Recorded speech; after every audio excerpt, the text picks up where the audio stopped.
एके दिवशी शाळेतून परतताना मला एक निरागस मुलगी भेटली, जी खूप रडत होती. ती रस्त्याच्या कडेला बसली होती आणि मी ट्रॅफिकमध्ये अडकले होते. तेव्हा माझी नजर त्या रस्त्याच्या कडेला बसलेल्या मुलीवर पडली. ती मुलगी 15 वर्षांची होती. तिला घरी नेलं आणि माझं नाव अर्चना आहे. आज मी तुम्हाला एक अशी गोष्ट सांगणार आहे, जी ऐकल्यानंतर तुमचे हृदय हेलावेल. कारण कधीकधी जीवन आपल्याला त्या मार्गावर मदत करतं, जिथे आपण कोणाकडून मदतीची अपेक्षा देखील करत नाही. मी 20 वर्षांची होते आणि माझ्या आयुष्यात मी खूप आनंदी होते, कारण सर्व काही उत्तम प्रकारे चालू होतं. गोरगरिबांना मदत करायची मला खूप सवय होती. मला कळत नाही का इतरांचा त्रास बघून मला तो सहन होत नव्हता. इतरांचा त्रास बघून मला माझ्या दुःखाची जाणीव होत होती. लग्नाआधी मी एका शाळेत जॉब करायचे. माझी आई या जगात नव्हती. मी 12 वर्षाची असताना ती मला या जगात एकटीला सोडून गेली होती. माझे वडील होते, त्यांचा स्वतःचा व्यवसाय होता. आमच्या आयुष्यात कोणत्याही गोष्टीची कमतरता नव्हती. मी कोणत्याही मजबुरीमुळे काम करत नव्हते, फक्त माझ्या आवडीमुळे जॉब करत होते. माझ्यापेक्षा मला एक मोठा भाऊ होता. त्याचे अजून लग्न झाले नव्हते, पण माझे वडील त्याच्यासाठी मुलगी शोधत होते. माझ्या वडिलांचे माझ्यावर खूप प्रेम होते. मी माझ्या वडिलांना माझं लग्न करण्यास सक्त मनाई केली होती, कारण मला अजून लग्न करायचं नव्हतं. मी नुकताच माझा अभ्यास पूर्ण केला होता आणि आता काही काळ जॉब करून मला माझं स्वप्न आणि माझी आवड पूर्ण करायची होती.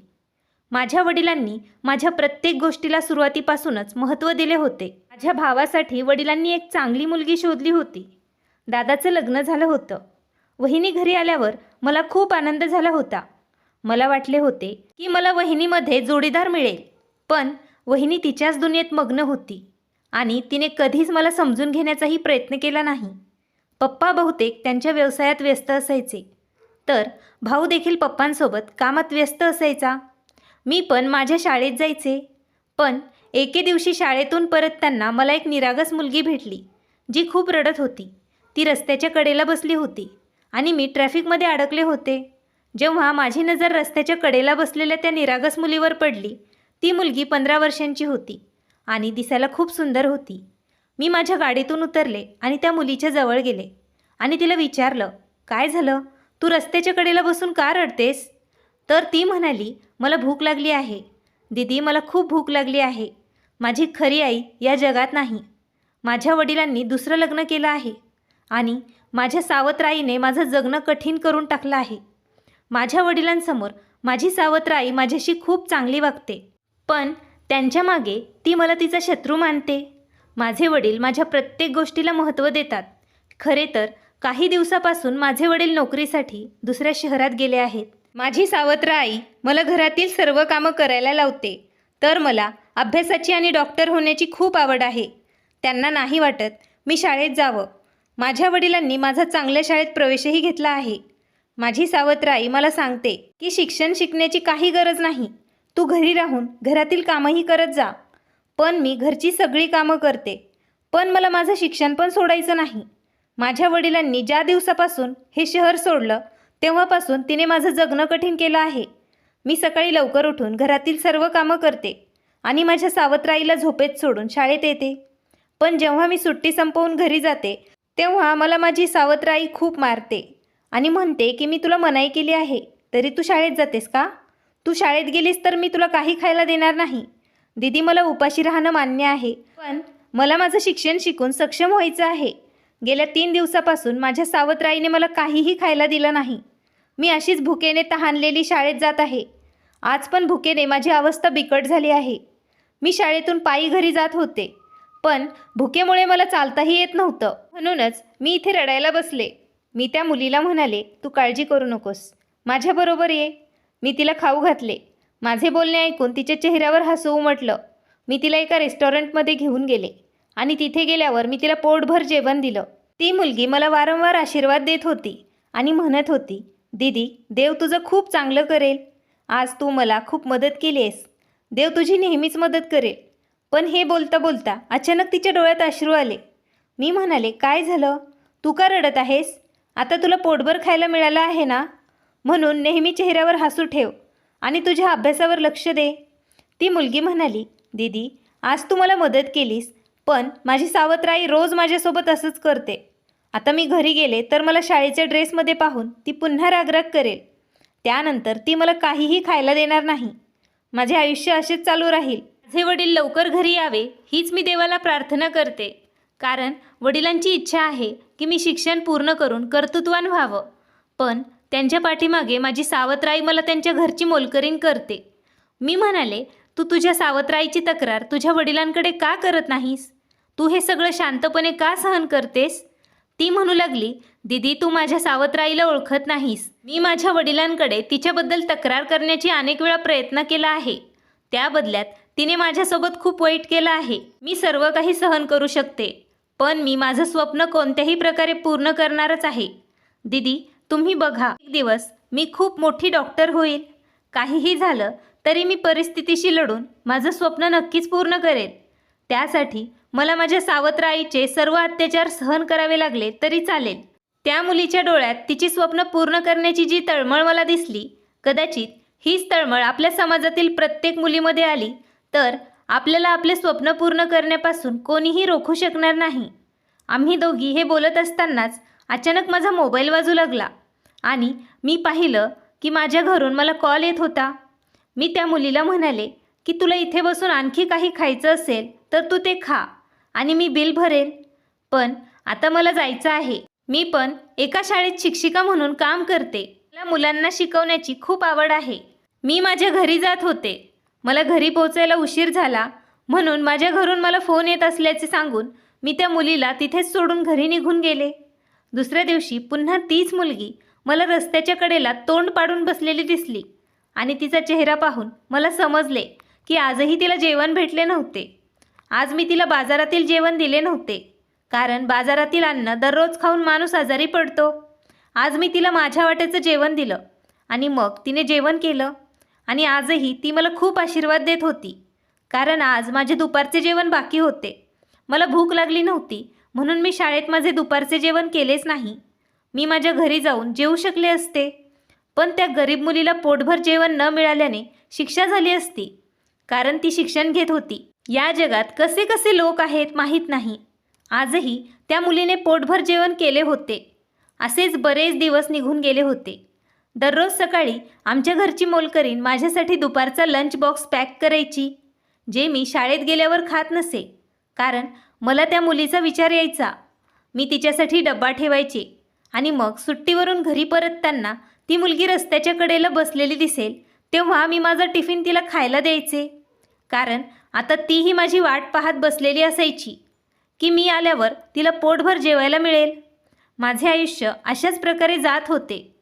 मला माझ्या वहिनीची फारशी पर्वाच नव्हती, कारण वहिनी श्रीमंत कुटुंबातील होत्या. ती खूप बिघडलेली आणि गर्विष्ठ मुलगी होती. त्यामुळेच ती तिच्यासमोर कोणालाच काही किंमत देत नव्हती. वहिनी आल्यानंतर दादाही बदलला. असे असूनही माझ्या आयुष्यात काहीच फरक पडला नाही, कारण माझे वडील माझ्यावर खूप प्रेम करतात. पण एके दिवशी माझ्या आयुष्यातून आनंद संपण्याची वेळ आली होती, कारण माझ्या वडिलांची तब्येत अचानक बिघडली होती आणि मी त्यावेळी शाळेत होते. मी मुलांना महत्त्वाच्या गोष्टी समजावत होते, त्यामुळे माझा मोबाईल सायलेंट होता. मला घरून खूप फोन येत होते, पण मोबाईल सायलेंट असल्यामुळे मला कॉल्स आलेले समजलेच नव्हते. माझा क्लास संपताच मी माझ्या मोबाईलकडे पाहिलं आणि माझ्या फोनवर खूप मिस कॉल आलेले होते. हे पाहून मला धक्काच बसला. मी परत फोन करताच वडिलांची तब्येत बिघडल्याचे मला कळले, म्हणून मी पटकन माझ्या घरी निघाले. घरी पोहोचल्यानंतर मला कळले की माझे वडील हॉस्पिटलमध्ये दाखल झाले आहेत. मी ताबडतोब घरातून हॉस्पिटलसाठी निघाले आणि जेव्हा मी हॉस्पिटलमध्ये पोहोचले तेव्हा मला कळले की माझे वडील नुकतेच मरण पावले आहेत आणि ते माझी आठवण करत करत हे जग सोडून निघून गेले. तो दिवस माझ्या आयुष्यातील सर्वात भयंकर दिवस होता, कारण त्या दिवसापासून माझ्या आयुष्यातील वाईट दिवस सुरू झाले होते. आपल्या वडिलांच्या मृत्यूवर अर्चना खूप रडली होती, कारण माझे वडीलच होते. त्यांनी मला आई आणि वडील दोघांचेही प्रेम दिले होते. ते त्यांच्या व्यवसायात खूप व्यस्त असायचे, पण त्यांनी आपल्या मुलीवर प्रेम करण्यात कोणतीही कसर सोडली नाही. बहिणी आल्यानंतर भावाने बहिणीकडे लक्ष देणेच बंद केले होते. त्या वडिलांनी तिच्यावर प्रेम करण्याची कोणतीही कसर सोडली नाही. वहिनी आल्यानंतर भावाने बहिणीकडे लक्ष देणे तर बंद केले होते. जे माझ्या छोट्याशा सुखाची काळजी घेणारे व्यक्ती होते आणि आज माझी खूप काळजी घेणारी व्यक्तीच माझ्यापासून वेगळी झाली होती. माझ्या वडिलांच्या मृत्यूचा मला खूप धक्का बसला होता. त्यामुळे मी शाळेत जाणेही बंद केले होते आणि आता मी घरीच राहत होते. कारण माझ्या वडिलांच्या मृत्यूचा धक्का माझ्या हृदयाला बसला होता. माझ्या वडिलांना आठवून मी रोज रडत असे. मी दिवसभर माझ्या खोलीत कोंडून राहायचे. तेव्हा वहिनीने तिच्या मैत्रिणींना घरी बोलवायला सुरू केलं होतं. कारण आता त्यांना कोणीही अडवणारं नव्हतं. वडिलांच्या निधनानंतर काही दिवसांनी दादा पुन्हा ऑफिसला जाऊ लागला आणि वडिलांच्या जाण्याचा धक्का मनात ठेवून मी खोलीत कोंडून राहायचे. वहिनीला आता कोणीच काही म्हणणारं नव्हतं. वहिनी तिच्या मैत्रिणींना घरी बोलवायची. सोबतच खूप पार्टी पण करायची.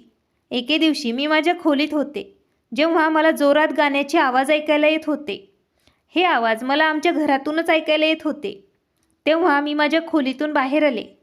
तेव्हा मी पाहिलं की माझी वहिनी तिच्या मैत्रिणींसोबत गाणे लावून नाचत होती.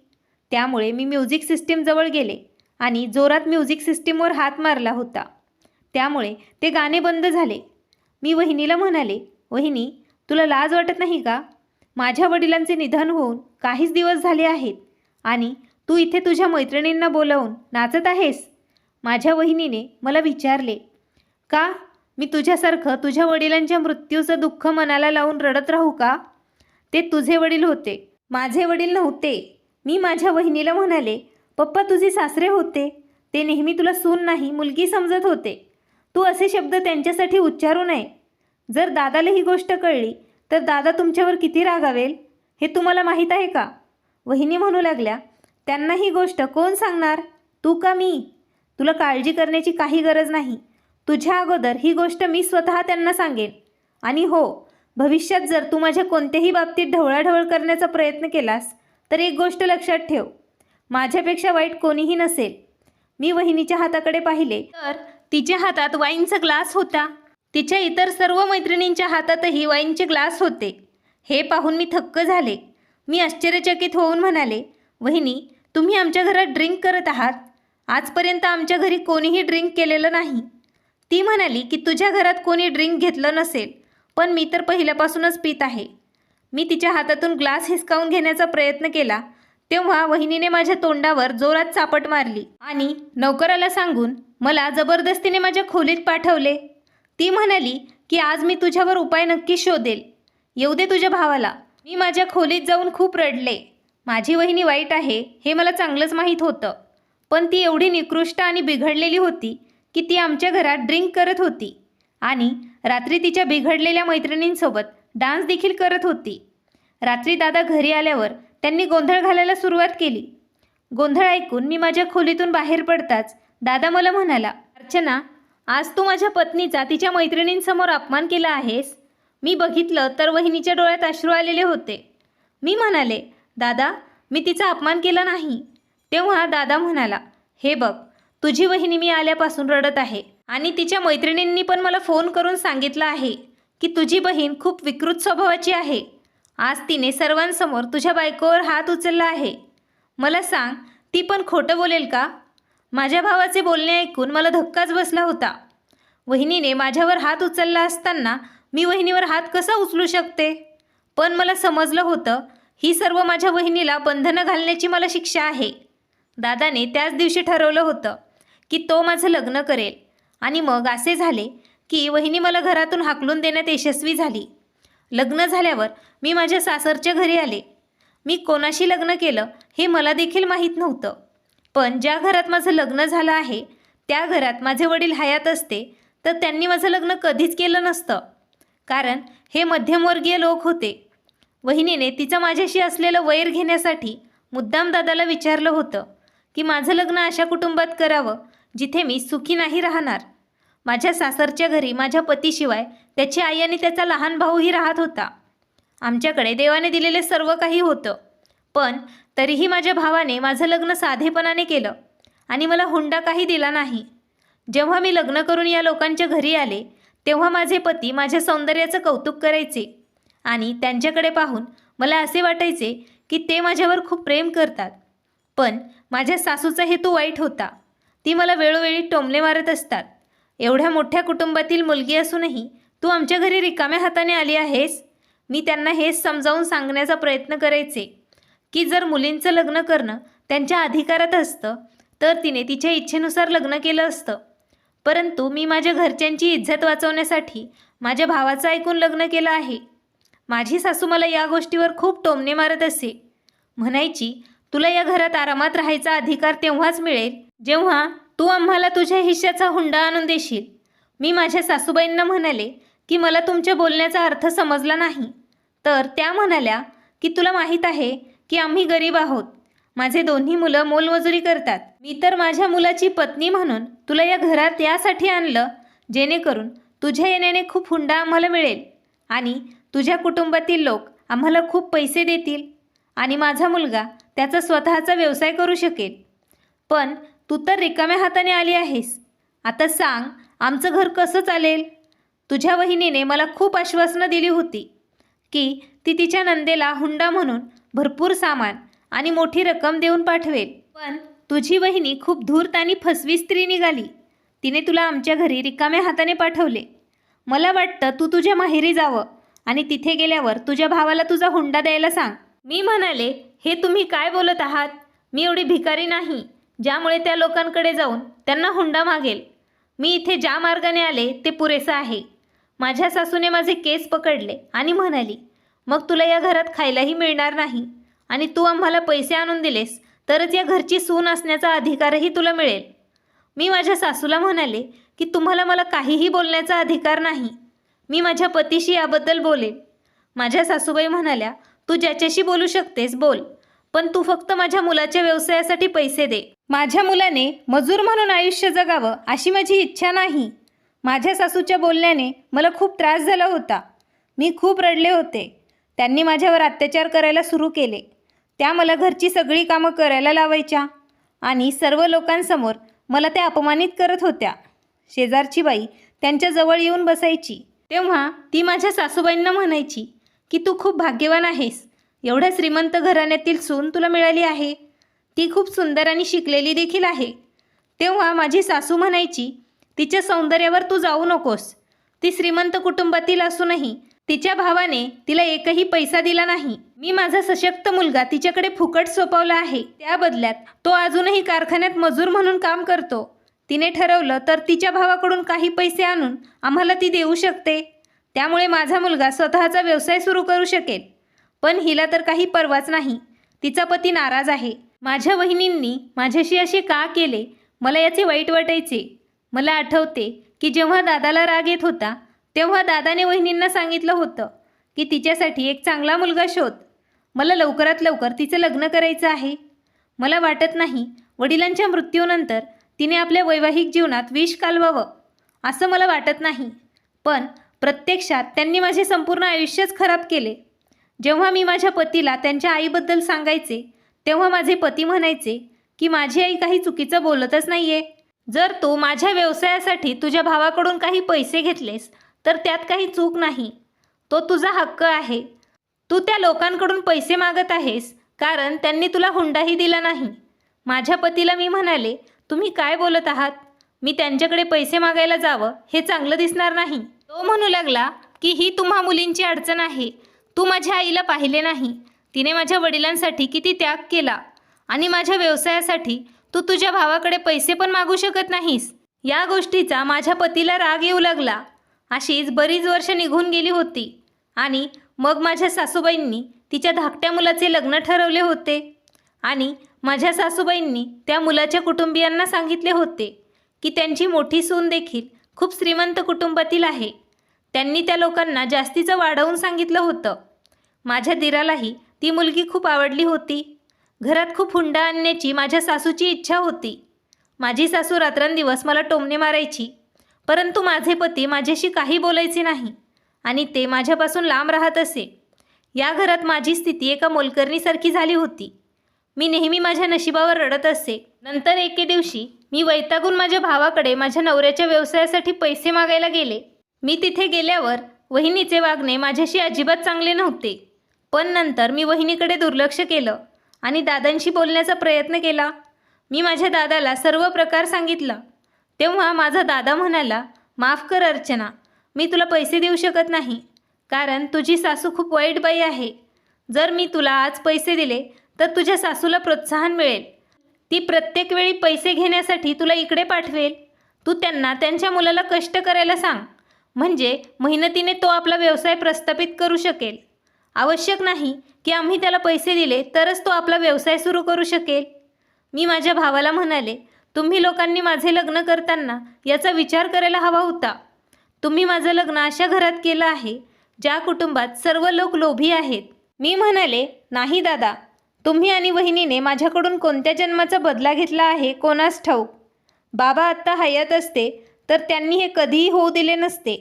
मी रागाने तिथून उठले, कारण मला माझ्या भावाकडून आता काहीच अपेक्षा उरल्या नाहीत आणि मी ठरवलं होतं की आता काहीही झालं तरी मी त्या लोकांकडे कधीही मदत मागायला येणार नाही.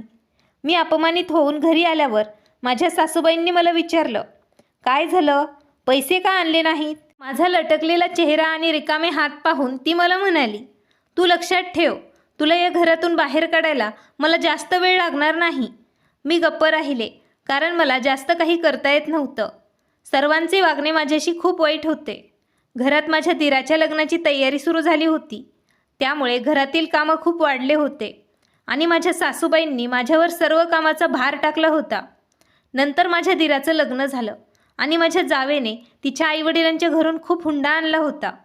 आता माझा या घरात जास्त अपमान होत होता आणि नंतर पाहता पाहता माझ्या लग्नाला 10 वर्ष उलटून गेली. माझ्या आयुष्यातील समस्या तशाच राहिल्या, कारण माझ्या सासूने माझ्या जावेला जास्त महत्त्व द्यायला सुरुवात केली होती. माझा दीर पण सतत त्याच्या पत्नीच्या पल्लूला जखडून बसत होता. जेवढे माझ्या पतीने माझ्यावर प्रेम केले नाही तेवढं प्रेम माझा दीर माझ्या जावेवर करत होता. आज मला कळलं होतं की पैशाचं महत्त्व किती आहे आणि ज्यांच्याकडे पैसे आहेत तो या जगात सुखी आहे. माझ्या सासूबाई आणि जाऊ दिवसभर घरी आराम करत एकमेकींशी मस्करी करायच्या आणि मी मोलकरणीप्रमाणे एवढ्या गरमीत कधी दिवसा घरची स्वच्छता करत होते तर कधी झाडू भांडे स्वच्छ करून घ्यायचे. या लोकांनाही अंथरुणावरच जेवण पाहिजे असायचं. माझ्या पतीला पाहून माझ्या प्रेमाची तळमळ मला वाटायची, कारण जेव्हा ते घरी असायचे तेव्हा ते माझ्याकडे दुर्लक्ष करायचे. हे सर्व लोक म्हणायचे की मी माझ्या दादाकडून माझ्या पतीच्या व्यवसायासाठी पैसे आणले तर हे लोक मला घरात महत्त्व देऊ लागतील. पण आता इतक्या वर्षानंतर या लोकांनाही कळले की त्यांना पैसे देणारं कोणी नाही. पैसे मागितल्यावर हे लोक गप्प बसले होते, पण त्यांनी आपले वागणे बदलले नव्हते. मला माझ्या दादापुढे नतमस्तक व्हायचे नव्हते. जेव्हापासून माझी जाऊ या घरात आली होती तेव्हापासून माझ्या जावेने जे काही सांगितले तेच या घरात झालं. माझी जाऊ मला खूप विचित्र गोष्टी सांगायची. मी नात्यात तिच्यापेक्षा मोठी आहे, पण तिने जास्त हुंडा आणल्यामुळे ती या घरची मालकीण झाली होती. सासूला पण ती रागात बोलायची, पण माझ्या सासूबाईंना काही हरकत नव्हती. परंतु माझ्या सासूबाई माझ्या बाबतीत छोट्या छोट्या गोष्टीवरून मला खूप काही ऐकवत होत्या. एके दिवशी माझ्या जावेने तिच्या आईवडिलांना घरी जेवायला बोलवलं होतं आणि माझ्या सासू आणि जावेने मला पाहुण्यांसाठी छान जेवण बनवायला सांगितलं होतं. रात्री मी त्यांच्यासाठी जेवणही बनवलं होतं. रात्री जेव्हा सर्वजण जेवण करत होते तेव्हा माझ्या जावेच्या आईने माझ्याकडे बघितलं आणि मला म्हणाली, बेटा, तुझ्या जावेलाही सांग, तिने पण आपल्यासोबत बसून जेवावं. माझ्या जावेने तिच्या आईला तोंडावरच सांगितलं की ती माझी जाऊ नाही, तर ती या घरची मोलकरीण आहे. हे ऐकून तिच्या आईला अचानक धक्का बसला. तेव्हा तिने स्पष्टीकरण दिले आणि म्हणाली, आई, ती इथे रिकाम्या हाताने आली आहे, हे तुला माहीत नाही का? म्हणूनच या घरात तिची स्थिती सुनेसारखी नसून मोलकरणीसारखी आहे. हे ऐकून माझी सासू आणि जाऊ जोरजोरात हसायला लागल्या. त्या लोकांसमोर माझी खूप इन्सल्ट झाली होती. त्या दिवशी मला खूप वाईट वाटत होतं आणि मी वाईट प्रकारे खूप रडत होते. माझ्या लग्नाला हळूहळू 10 वर्ष पूर्ण होत आले होते. मला लग्नानंतर अजून मूलबाळ झालं नाही, कारण माझ्या पतीने मला वेळच दिला नाही. माझ्या जावेला पण एक सुंदर बहीण होती. ती आमच्या घरी जास्त यायला लागली होती. हे माझ्या लक्षात आलं होतं आणि तिने माझ्या पतीवर दबाव आणायलाही सुरुवात केली होती. मला हे सर्व काही आवडले नाही.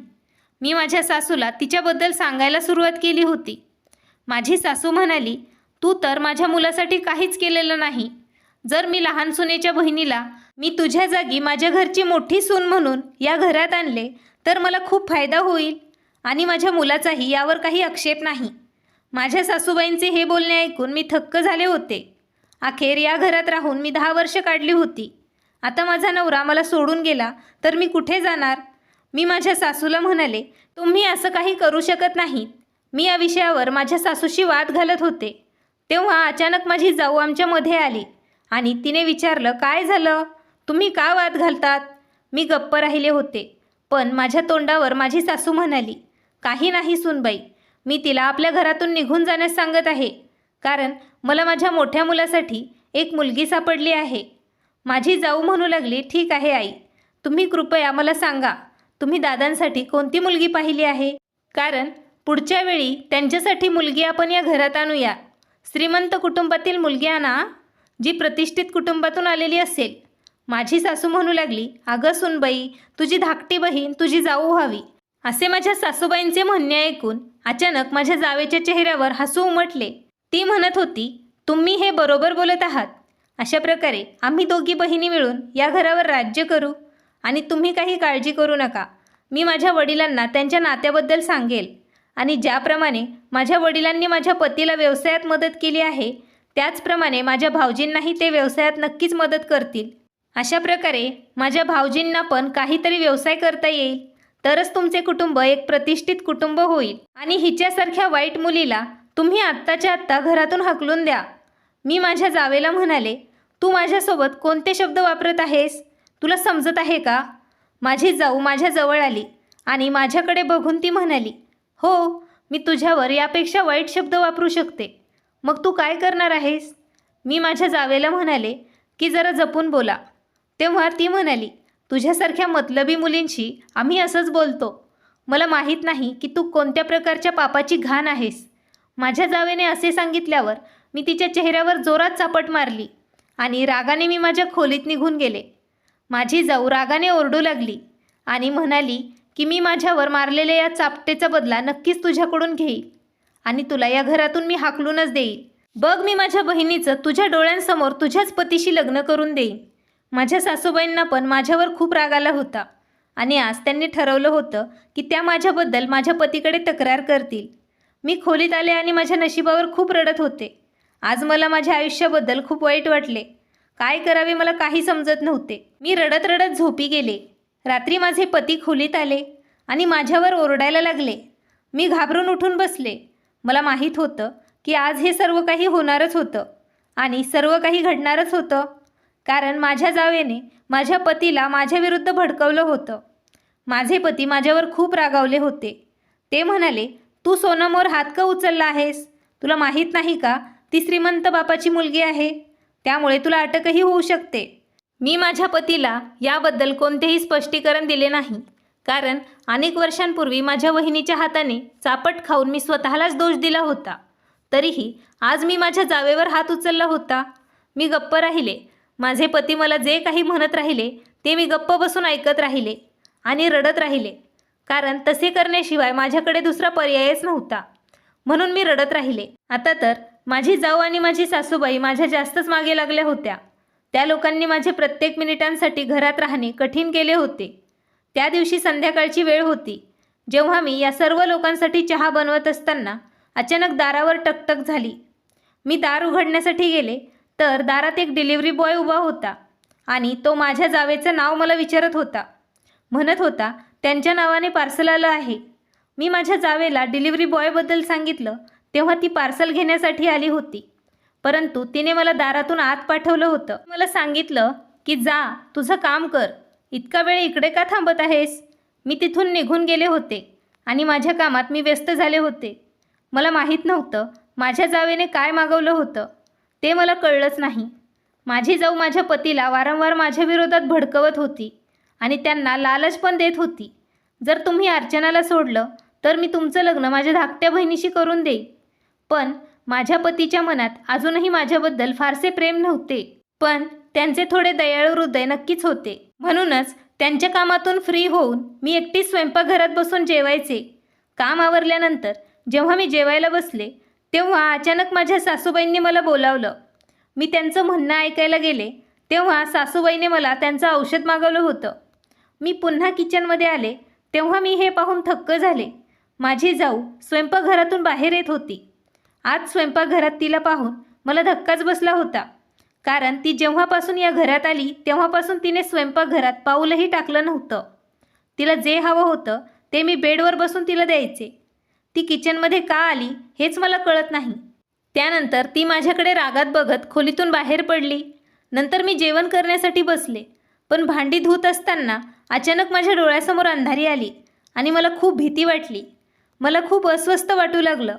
हे सगळं माझ्यासोबत काय होते ते मला समजत नव्हतं. मी खूप घाबरले होते, कारण माझ्या हृदयातून मला उलट्या होत होत्या असं मला वाटलं होतं, पण मला उलट्या होत नव्हत्या. मला अशक्तपणा जाणवू लागला आणि डोळ्यांसमोर अंधारी येऊ लागली. माझ्या डोळ्यांसमोर पूर्ण अंधार होताच मी बेशुद्ध पडले, जमिनीवर पडले. मग मला काय झाले ते मला कळलेच नाही आणि मला हे लोक कधी हॉस्पिटलमध्ये घेऊन गेले, कारण जेव्हा मी माझे डोळे उघडले आणि पाहिलं तेव्हा माझ्याजवळ कोणीही नव्हतं. मी हॉस्पिटलच्या बेडवर पडले होते. मी किंचाळू लागले. तेव्हा एक नर्स आली आणि तिने मला शांत राहण्यास सांगितलं. ती म्हणाली, तुम्ही झोपून राहा. मी म्हणाले, मी कुठे आहे आणि मला इथे कोणी आणलं?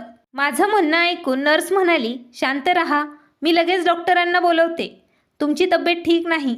काही वेळाने डॉक्टर आल्यावर त्यांनी मला तपासले आणि त्यांनी माझ्याकडे खूप लक्ष देऊन विचारलं, तुम्ही मला ओळखलं का?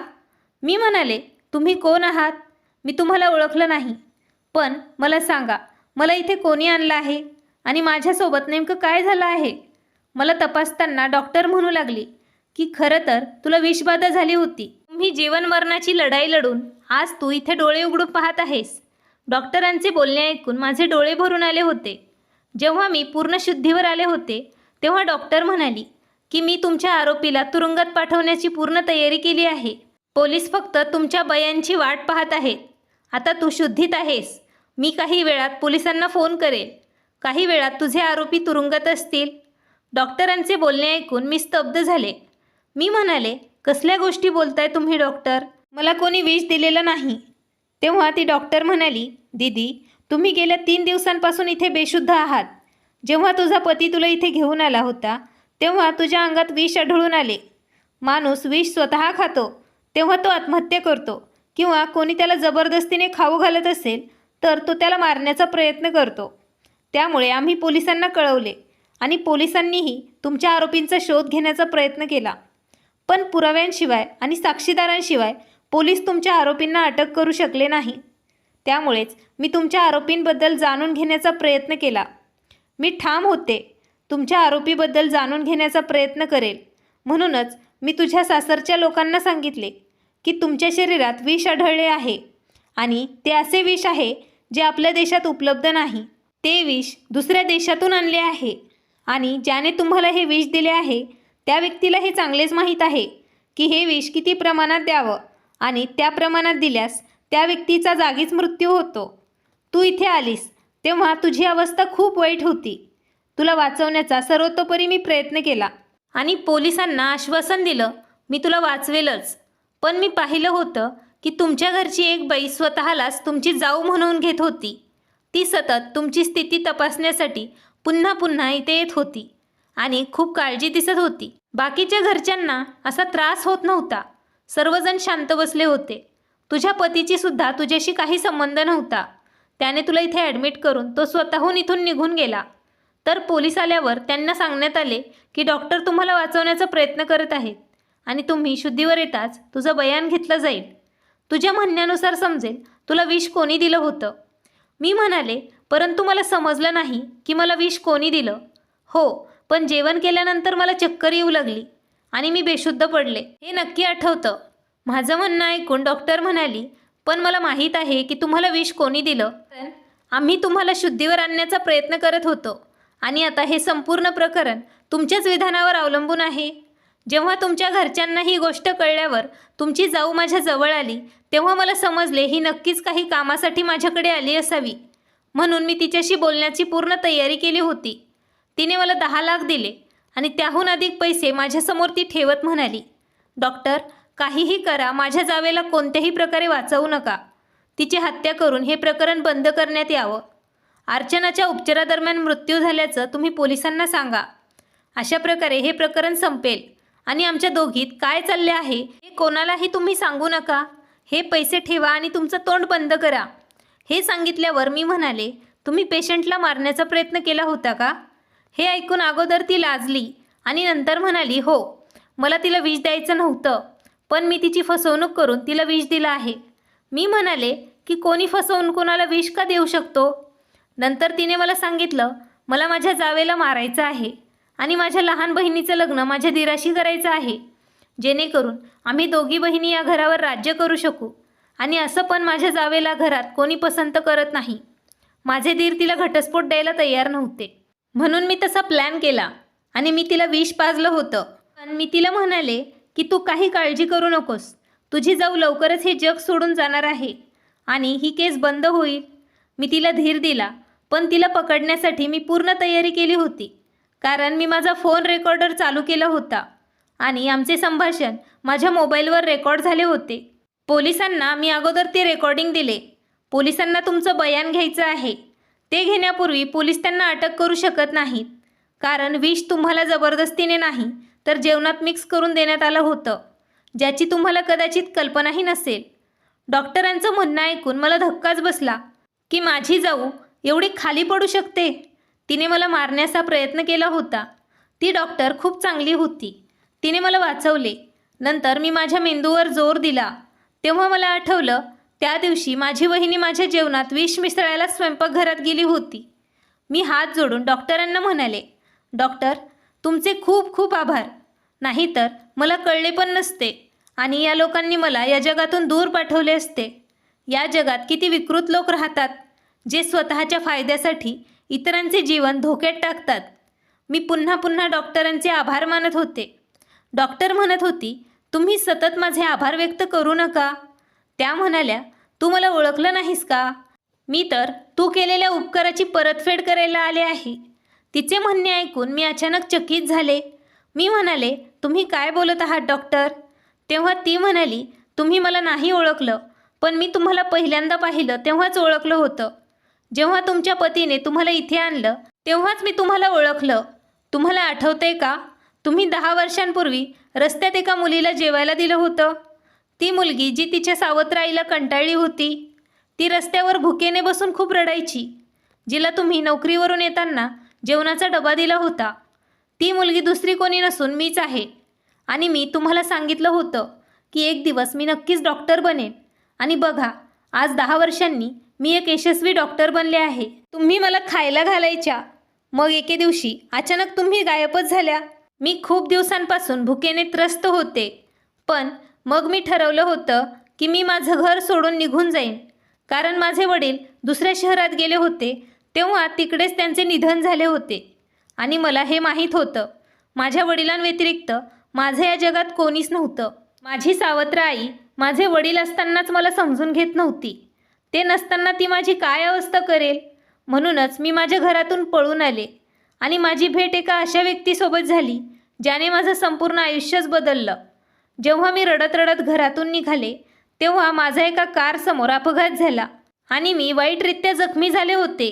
ती अशा जोडप्याची गाडी होती ज्यांना मूलबाळ नव्हतं. त्यांनी माझ्यावर खूप वेळ उपचार केले. खूप दिवस मी हॉस्पिटलमध्येच राहिले. जेव्हा मी शुद्धीमध्ये आले तेव्हा त्यांनी मला सांगितलं त्यांच्यामुळे माझा अपघात झाला होता. त्यांनी माझी माफी मागितली आणि मला विचारलं की तू कुठून आहेस? आम्ही तुला तुझ्या घरी सोडतो. मी त्यांना माझी संपूर्ण गोष्ट सांगितली. तेव्हा त्यांच्या डोळ्यात अश्रू आले आणि ते म्हणाले, आता आम्ही तुला तुझ्या सावत्र आईकडे सोपविणार नाही, त्यापेक्षा आम्ही तुला वाढवू. त्यांनी मला शिक्षण देऊन माझे स्वप्न पूर्ण केले आणि आज मी तुमच्यासमोर डॉक्टर बनून हजर आहे. तुम्हाला पाहून मी ठरवलं होतं की मी तुमच्या आरोपीला शिक्षा देणारच. आता मी पोलिसांना कॉल करत आहे. तुम्ही पोलिसांना सर्व काही सांगा, कारण तुमचे सासरचे लोक चांगले नाहीत आणि तुझ्या जावेनेच तुला मारण्याचा प्रयत्नही केला आहे. तिचं बोलणं ऐकून आज मला जाणवलं की माणूस जर कोणाचं चांगलं करतो तर त्याला ते नक्कीच परत मिळतं. आणि आज मला या मुलीची मदत मिळाली, जी तिच्या मेहनतीने आणि जिद्दीने डॉक्टर बनून माझ्यासमोर उभा होती.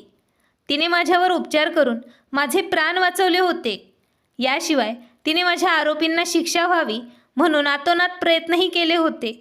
मी तिला सांगितलं होतं, तू पोलिसांना बोलव, मी त्यांना जबाब द्यायला तयार आहे. डॉक्टरांनी पोलिसांना बोलवलं होतं. पोलिसांजवळ पुरावे अगोदरच होते. माझ्या जबाबानंतर हे सिद्ध झालं होतं की मला माझ्या जावेनेच विष देऊन मारण्याचा प्रयत्न केला होता. अशा प्रकारे माझ्या जावेला पोलिसांनी अटक केली होती. परंतु मी माझ्या सासरच्या मंडळींना माफ केलं नव्हतं. त्या लोकांनी 10 वर्ष माझ्या आयुष्याला नरक बनवलं होतं. माझ्यावर झालेल्या प्रत्येक अत्याचाराबाबत मी पोलिसांना सांगितलं. पोलिसांनी बाकीच्या लोकांनाही हुंड्याच्या छळाच्या आरोपाखाली अटक केली होती.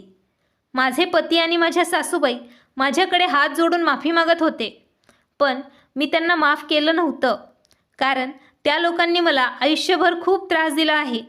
जेव्हा पोलीस माझ्या जावेच्या तोंडून पूर्ण सत्य उघड करणार होते, तेव्हा माझ्या जावेनेही त्यांना सांगितलं होतं की तिला हे विष परदेशात राहणाऱ्या तिच्या एका मैत्रिणीकडून मिळालं होतं.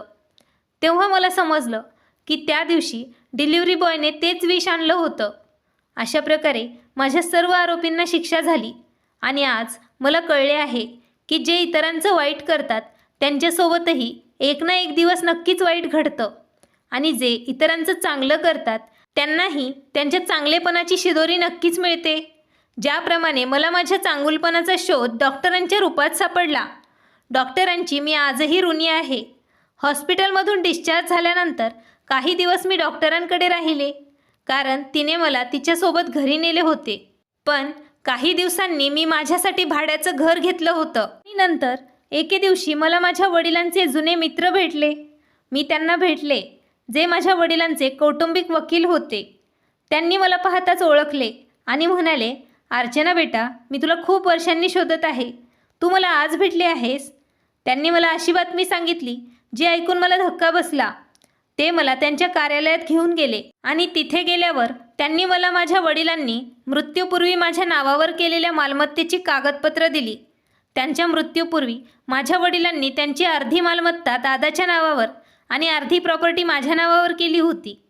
दादांना ही गोष्ट माहीत होती, त्यामुळेच त्यांनी वहिनींसोबत मिळून घाईघाईत माझं लग्न करून दिलं. मी अशा कुटुंबात लग्न केलं ज्या कुटुंबात मला कोणाचंही सत्य माहीत नव्हतं आणि मी माझ्याच विश्वात व्यस्त राहावं. पण वकील काकांनी माझ्या वडिलांशी असलेली मैत्री इतकी प्रामाणिकपणे निभावली होती की त्यांनी माझ्या मालमत्तेची कागदपत्र माझ्या दादाला दिली नाहीत. त्यांचं असंच म्हणणं होतं की ते माझ्या हातात प्रॉपर्टीचे कागदपत्र सोपवतील. आज मी वकील काकांना भेटले तेव्हा त्यांनी माझा विश्वास परत केला आणि माझ्या वडिलांनी दिलेली ही मालमत्ता माझ्या एकटेपणात खूप उपयोगी पडली. आता मी माझं आयुष्य कोणाच्याही आधाराने जगत नाही. मी तर माझ्या वडिलांनी दिलेल्या संपत्तीतून नवीन शाळा बांधली आहे. आता मी माझे जीवन माझ्या मर्जीप्रमाणे जगत आहे. आता मी कोणावरही अवलंबून नाही ना. मला पुन्हा लग्न करायचं आहे, कारण मला आता कळलं आहे चांगले सासरचे लोकही नशीबवान लोकांनाच मिळतात. आता मी चांगलं कमवत आहे आणि माझे आयुष्य माझ्या मनाप्रमाणे मी जगत आहे. मित्रांनो, मला आशा आहे की तुम्हाला आजची कथा नक्कीच आवडली असेल. तर लाईक करा, शेअर करा आणि नवीन असाल तर चॅनल सबस्क्राईब करा. धन्यवाद.